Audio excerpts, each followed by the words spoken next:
તો મહાયુદ્ધની વચ્ચે ભારત માટે રાહતના સમાચાર। હોર્મુઝ સ્ટ્રેટથી વધુ 2 ભારતીય જહાજ નીકળ્યા। સૂત્રો તરફથી માહિતી। પેટ્રોલિયમ પ્રોડક્ટ લઈ આ બંને ભારતીય જહાજ નીકળ્યા છે।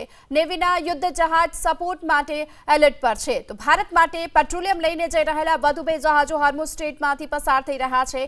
સૂત્રો મુજબ આ જહાજોની સુરક્ષા માટે ભારતીય નૌકાદળના યુદ્ધ જહાજોને સ્ટેન્ડ બાય રાખવામાં આવ્યા છે, જેથી જરૂર પડે તાત્કાલિક મદદ કરી શકાય। આવનારા દિવસોમાં પણ આ પ્રકારના વધુ જહાજો आज मार्ग परथी पसार थवाना छे अने तेमनी सुरक्षा माटे पण देखरेख राखवामां आवी रही छे अने एवामां वधु 2 भारतीय जहाज होर्मुझ स्ट्रेटमांथी निकळ्या छे।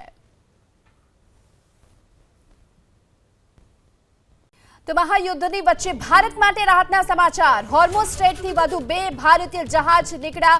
સૂત્રો તરફથી માહિતી। પેટ્રોલિયમ પ્રોડક્ટ લઈ આ બંને ભારતીય જહાજ નીકળ્યા છે। નેવીના યુદ્ધ જહાજ સપોર્ટ માટે એલર્ટ પર છે। તો ભારત માટે પેટ્રોલિયમ લઈને જઈ રહેલા વધુ 2 જહાજો હોર્મુઝ સ્ટ્રેટમાંથી પસાર થઈ રહ્યા છે।